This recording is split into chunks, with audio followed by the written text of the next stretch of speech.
दर्शकों नमस्कार। आपका प्रेम है एस्ट्रोलॉजर AR धीरेन्द्र आज आपके सामने पुनः उपस्थित हूँ कुंभ राशि के जातकों का जून माह का राशिफल लेकर।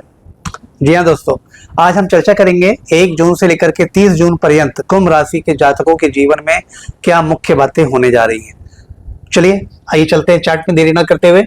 देखिए कुंभ राशि में राशि के ऊपर आपकी कुंभ राशि है, राशि का अंक 11, इसी के ऊपर में राहु महाराज विराजमान दिखाई देंगे। सप्तम में केतु और मंगल, द्वितीय भाव में मीन राशि के शनि, तृतीय भाव में आपके शुक्र महाराज का गोचर है, 5th हाउस में सूर्य बुध एवं गुरु, द्वादश भाव में आपके चंद्रमा।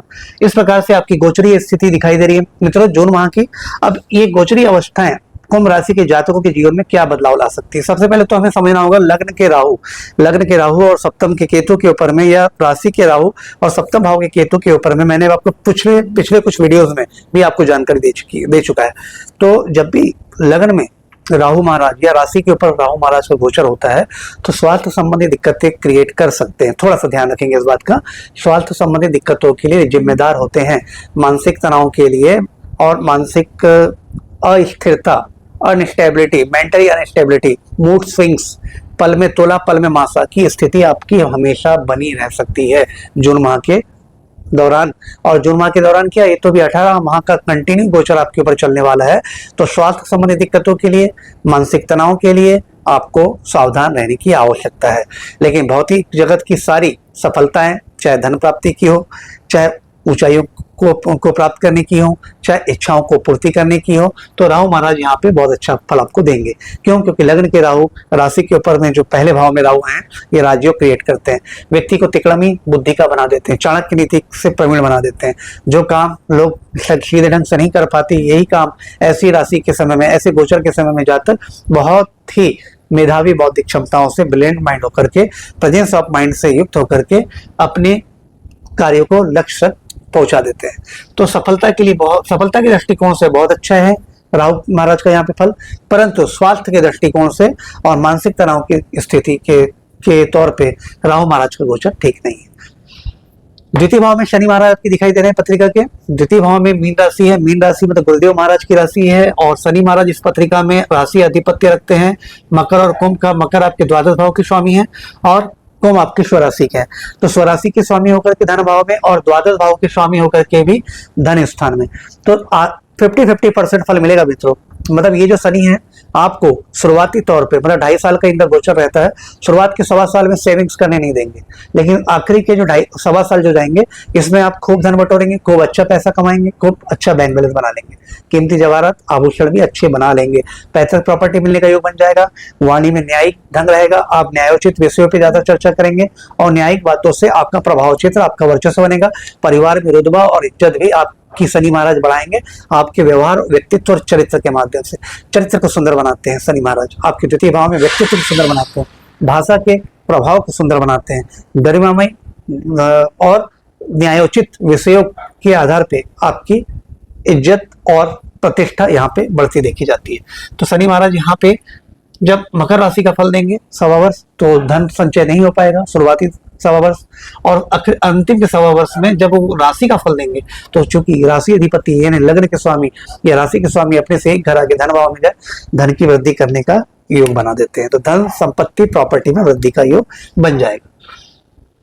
तृतीय भाव में देख लें शुक्र महाराज का गोचर है मेष राशि का। मेष राशि में हालांकि और तृतीय भाव में शुक्र कारकत्व प्राप्त नहीं करते, बहुत अच्छा फल नहीं देते हैं, परंतु फिर भी शुक्र का तृतीय भाव में गोचर कहीं ना कहीं छोटे भाई बहनों, अधीनस्थ कर्मचारियों और कोलिग्स जो आपके उम्र से छोटे हो, आपसे उम्र में छोटे हो, उनसे संबंध अच्छे निभाएंगे।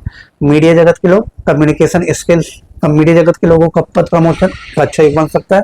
आपके खुद की स्किल्स को डेवलप कराएंगे, कम्युनिकेशन को बढ़वाएंगे।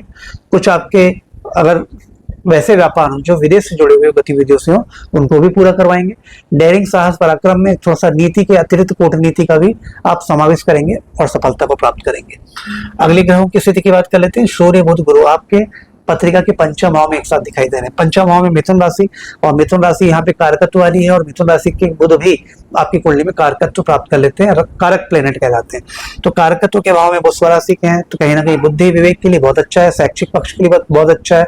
आप सट्टा लॉटरी निवेश, यदि आप इस टाइप के फील्ड से जुड़े हुए कोई काम करते हैं, सडन लॉस सडन प्रॉफिट वाले क्षेत्र से जुड़े हुए कोई कारोबार, उसमें गेन्स प्रॉफिट की स्थिति 100% दिखाई दे रही है। शैक्षिक जगत में मतलब जो बच्चे स्कूल कॉलेज एंड यूनिवर्सिटीज में पढ़ रहे हैं उनके शैक्षिक उद्देश्य सारे पूरे होंगे। शिक्षा में जो रुकावटें थी वो समाप्त हो जाएगी। शैक्षिक उद्देश्य से किसी प्रकार की जॉब प्राप्त करना चाहते हैं, किसी अच्छे पद में जाना चाहते हैं, वो कार्य भी आपके पूरे हो जाएंगे उन बच्चों के लिए। सूर्य बुध का बुधातीत राज्य हो गए तो ब्रिलियंट माइंड आपका इस समय हो जाएगा। मानसिक क्षमता है, बौद्धिक क्षमता एकदम कुशाग्र और तीव्रता से भरी हुई रहेंगी। आपके हुए लिए हुए निर्णय और शैक्षिक उद्देश्य से आपके हर कार्य पूरे होते नजर आएंगे। हाँ, दाम्पत्य जो प्रेमी प्रेमिकाओं के बीच में गठबंधन नहीं हो पा रहा था, प्रेम पक्ष में अधूरापन था, कहीं ना कहीं दिक्कतें थी, वो प्रेम पक्ष में भी सहूलियत या सुंदरता की स्थिति यहाँ पे दिखाई दे रही है। वापस गठबंधन होगा, प्रेम पक्ष में आ रहे तनाव वो सारे दूर होते हुए नजर आएंगे।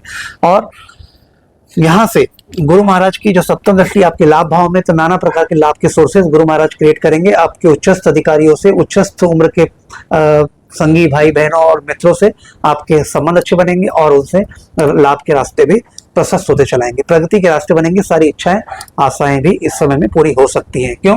ये गुरु की स्वराशि पर एकादश भाव में दृष्टि है। और उसके बाद बुध महाराज की भी दृष्टि जा रही है, सूर्य महाराज की, तो कुल मिला के एकादश भाव और पंचम भाव जून माह में आपका बहुत बली रहेगा। ये आपकी सारी अभिलाषाओं, इच्छाओं की, शैक्षिक उद्देश्यों की, प्रेम संबंधी उद्देश्यों की, अकस्मात लाभ की, जो आप बड़े बड़े लाभ की उम्मीद करते हैं, सडन प्रॉफिट की, वो भी आपके इस मंथ में पूरे हो जाएंगे। और प्रेमी प्रेमिकाओं के लिए भी बहुत सुंदर समय है, बिगड़े हुए गठबंधन को सुलझे हुए गठबंधन में कन्वर्ट कर देंगे। केतु मंगल आपके दाम्पत्य भाव में कहीं ना कहीं दाम्पत्य जीवन में आपकी कठिनाई कड़वाहट पैदा करेंगे। राहु की यहाँ से सातवीं दृष्टि भी आ रही है और केतु मंगल का गोचर है।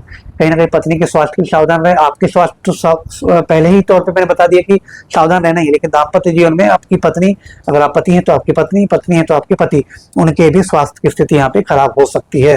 कहीं ना कहीं hyper acidity, indigestion, gastric ulcer, peptic ulcer, इस टाइप की शिकायत पेट संबंधी भी हो सकती है। मानसिक तनाव को दूर रखने का प्रयास करें, योगा मेडिटेशन प्राणायाम करें और गहरी निद्रा का प्रयास करें।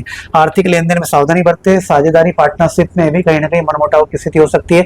पार्टनर्स धोखा दे सकते हैं या कहीं ना कहीं पार्टनरशिप कोई व्यापार कर रहे हैं तो कहीं कड़वाहट की स्थिति यहाँ पे बन सकती है, तो थोड़ा सा यहाँ दिक्कत है। दैनिक आवक रोजगार फिर भी ठीक ठाक रहेगा क्योंकि मंगल मित्र राशि में, तो रोजगार की स्थिति बढ़ेगी, आय बढ़ेगी, लेकिन तनावग्रस्त स्थिति हमेशा क्रिएट होती रहेगी। सावधान रहे जून माह में।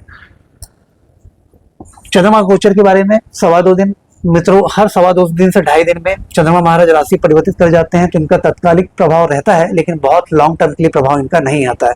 तो दोस्तों, ये था कुल मिलाकर के कुंभ राशि के जातकों का जून माह का राशिफल, जो कि कैसा आपके ऊपर घटित होने वाला है, ये हमने आपको कह सुनाया। यदि जानकारियां हमारी पसंद आई हो तो आपसे निवेदन करते हैं कि चैनल को लाइक शेयर एंड सब्सक्राइब जरूर करें। अगले टॉपिक में मैं पुनः आपके सामने उपस्थित हूँ किसी नए राशि के विषयों को लेकर के। तब तक के लिए आज्ञा दीजिए आपके प्रिय मित्र एस्ट्रोलॉजर AR धीरेन्द्र को। धन्यवाद।